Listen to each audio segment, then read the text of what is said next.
పెళ్లి కుదిరిన తర్వాత అబ్బాయి అమెరికాలో ఉంటాడు, అమ్మాయి ఇక్కడ ఇండియాలోనే ఉంది.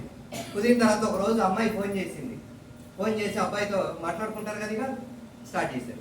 మాట్లాడుకుంటుంటే అబ్బాయిని అడిగింది అమ్మాయి, ఏం చేస్తున్నారు మీరు, ఏంటి పరిస్థితి అని అంటే, లేదే ఉద్యోగంతో పాటు నేను ఇంకో బిజినెస్ కూడా చేస్తున్నానని అబ్బాయి అన్నాడు. అనగానే వెంటనే అమ్మాయి, ఏది కొంపదీసి మా ఇంటి పక్కనోడు చేసి వదిలేశాడు అదే నాన్న అంది. అరే ఏంటి, ఏం వదిలేశాడు మీ ఇంటి పక్కనోడు చేసి అని అంటే, ఏదో నెట్వర్క్ బిజినెస్ అంటే అది చేసి వదిలేసాడు, నువ్వు కానీ అది చేస్తున్నావా అని. ఎందుకు ఈ అబ్బాయి కొంచెం తేడా అనిపించింది. ఏదన్నా మరి నిజం ఒప్పుకుంటే అమ్మాయి ఎక్కడ రిజెక్ట్ చేస్తుందేమని అని చెప్పేసి నిజం చెప్పట్లేడు. ఇక నిజము చెప్పట్లేడు అమ్మాయికి. చెప్పకపోయేసరికి అలాగే కంటిన్యూ అవుతుంది, మాట్లాడుకుంటున్నారు. ఎప్పుడు అమ్మాయి అడిగినా కూడా ఏదో దాటేస్తున్నాడు, నీకెందుకులే అన్నట్టు వేరే విషయంలోకి వెళ్తుంటే ఆ విధంగా కొన్ని రోజుల తర్వాత మ్యారేజ్ అయింది. మ్యారేజ్ అయిన తర్వాత ఈ అమ్మాయి అమెరికా వెళ్ళింది. ఎక్కడికి వెళ్ళింది? అమెరికా వెళ్ళిన తర్వాత ఒక రోజు ఇద్దరు కలిసి హనీమూన్ వెళ్దామని ప్లాన్ చేసుకున్నారు. అమ్మాయి అబ్బాయి ప్లాన్ చేసుకొని ఎయిర్పోర్ట్కి వచ్చారు, ఫ్లైట్ ఎక్కిన తర్వాత వీళ్ళిద్దరికి కూర్చోగానే వెంటనే ఎయిర్ హోస్టెస్ వచ్చి డోర్స్ క్లోజ్ చేసి చెప్తాను. అరే అదేంటి, ఎవరు ఇంకా ఫ్లైట్ నిండలేదు, మన ఇద్దరికే డోర్స్ క్లోజ్ చేసేస్తాను ఏంటంటే, నేనే బుక్ చేసే ఫ్లైట్ అని అబ్బాయి అన్నాడు. ఏది నువ్వు నన్ను ఇంప్రెస్ చేస్తాను, ఎంత సాహసం చేస్తున్నావా, ఉన్న ఆస్తులని నువ్వు అమ్మేసి ఇది చేస్తున్నావా, నాకు అంత ఏం అవసరం లేదు అని అమ్మాయి అని. లేదు అదేం లేదు, మరి ఎలా నీకు ఇంత డబ్బు ఎక్కడి నుంచి వచ్చింది, ఫ్లైట్ బుక్ చేసేంత డబ్బు ఎక్కడి నుంచి వచ్చింది అని అంటే, అప్పుడు ఆ అబ్బాయి అంటాడు, నీకు అప్పుడు ఆ మెథడ్ చెప్పే కదా నేను బిజినెస్ చేస్తున్నానని అని అంటే, ఏంటిది ఆ బిజినెస్ అని అంటే, అదే నీ ఇంటి పక్కన చేసి వదిలేసాడు చూడు, అదే బిజినెస్ నేను పట్టుకున్నాను. అర్థమైందా? వాళ్ళ ఇంటి పక్కనోడు ఏం చేశాడు?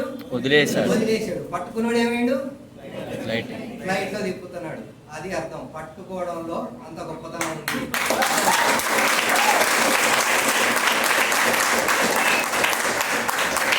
వదిలేయడం అందరూ చేస్తారు, పట్టుకున్న వాడు సక్సెస్ అవుతాడు. అందుకే చెప్తున్నా, దయచేసి పట్టుకోండి, గట్టిగా పట్టుకోండి.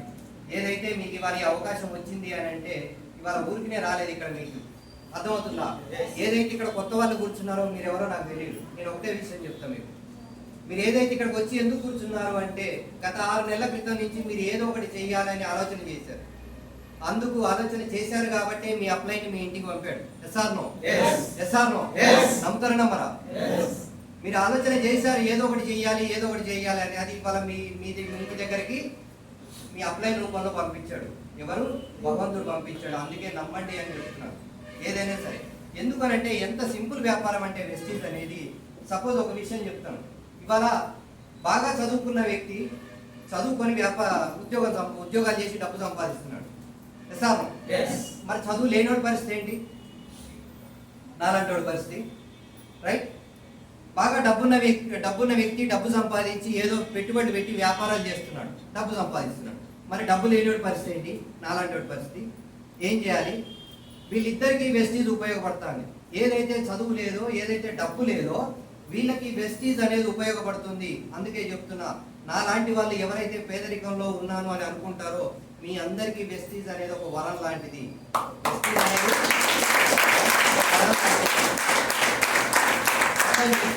ఇవాళ ఎంతో మంది ఈ బిజినెస్ ద్వారా కోటీశ్వర్లుగా మారుతున్నారు. ఒకప్పుడు 200 రూపాయలు రోజుకు వస్తే చాలని చూసిన నేను ఇవాళ రోజు కాదు సంవత్సరానికి 1/2 కోటి తీసుకుంటున్నాను. ఎంత? 1/2 కోటి. 1/2 కోటికి ఎన్ని సున్నాలు ఉంటాయో కూడా తెలియదు. అటువంటి వాడికి వెస్టీజ్ చూడండి ఎన్ని లక్షల డబ్బు ఇస్తుందో. నెలకు వచ్చి 4 లక్షలు ఇవ్వాలి. గత నెల మీరు చూసుకుంటే 4,06,000, ఈ నెల చూసుకుంటే 4,44,000, దాదాపు 40,000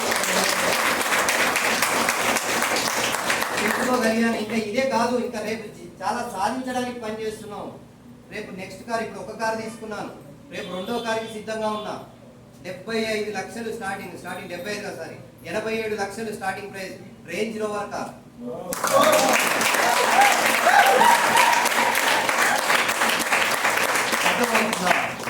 చెప్పండి, వెస్టీజ్ అంటే చిన్న బిజినెసా? చదువులు అవసరమా? డబ్బులు అవసరమా?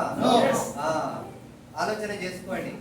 ఏది లేకుండా నేను ఇక్కడ కోటీశ్వరుడిగా తయారు చేస్తాను. ఇలా చదువుకున్న వాళ్ళు, పెద్ద ఉద్యోగాలు చేసే వాళ్ళు ఎందుకు ఇక్కడే ఉన్నారు మన ముందే. గవర్నమెంట్ ఎంప్లాయీస్ ఇవాళ ఈ బిజినెస్ టేకప్ చేస్తున్నారు. ఇలా 10,000 20,000 రాగానే నేనే తోపు తుపాకీని అనుకొని బయట తిరుగుతున్నారు చాలా మంది. అర్థం కావట్లా. ఎందుకనంటే ఎందుకు చెప్తున్నానంటే అర్థం చేసుకోండి. గతంలో 10 సంవత్సరాల క్రితం, జాగ్రత్త వినండి, గతంలో 10 సంవత్సరాల క్రితం మీకు ఇంట్లో ఖర్చులకి 10,000 రూపాయలు ఉంటే మీకు నెల సరిపడా సరిపోయేది. అవునా కదా? 10,000 రూపాయలు.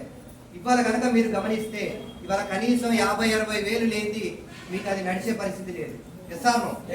ఇంకా సిటీలో ఉన్న వాళ్ళు అయితే నెలకొచ్చి ఇద్దరు భార్యాభర్తలు కష్టపడితేనే ఆ జీవితం గడిచేటట్టున్నది.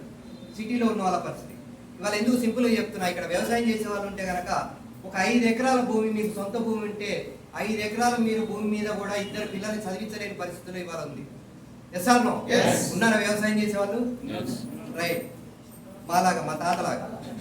రైట్? అర్థమవుతుందా? 5 ఎకరాల భూమి మీద ఇద్దరు పిల్లల్ని చదివించలేని పరిస్థితిలో ఉంది. మరి ఇప్పుడే ఇలా ఉంటే రేపు రాబోయే 10 సంవత్సరాల తర్వాత పరిస్థితి ఏంటి? 10 సంవత్సరాల తర్వాత మీకు ఎంత డబ్బు అవసరం అవుతుంది? ఆలోచనలో ఉందా? ఆలోచనలో ఉందా? Good morning. Good morning.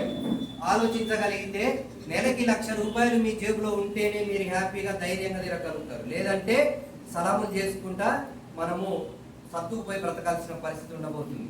ఎందుకు చెప్తున్నాను అంటే ఇవాళ మీరు కనుక చూసుకుంటే చదువుల కోసమే లక్షల్లో ఖర్చు పెడుతున్నారు. ఎస్ఆర్నో? పెద్ద పెద్ద క్యాంపస్లలో వాళ్ళకి సంవత్సరానికి వచ్చి ఈజీగా 5 నుంచి 6 లక్షల పైన ఇవాళ సంవత్సరం ఫీజులు కడుతున్నారు. మరి 10 సంవత్సరాల తర్వాత ఎలా ఉండబోతుంది? అర్థమవుతుందా? ఈ ఆలోచన ఉంటే భయం స్టార్ట్ అవుతుంది. ఎవరికైతే భయం స్టార్ట్ అవుతుందో అప్పుడు వెతుకుతున్నారు, అవకాశం కోసం వెతుకుతున్నారు. ఎస్ఆర్నో? అవకాశం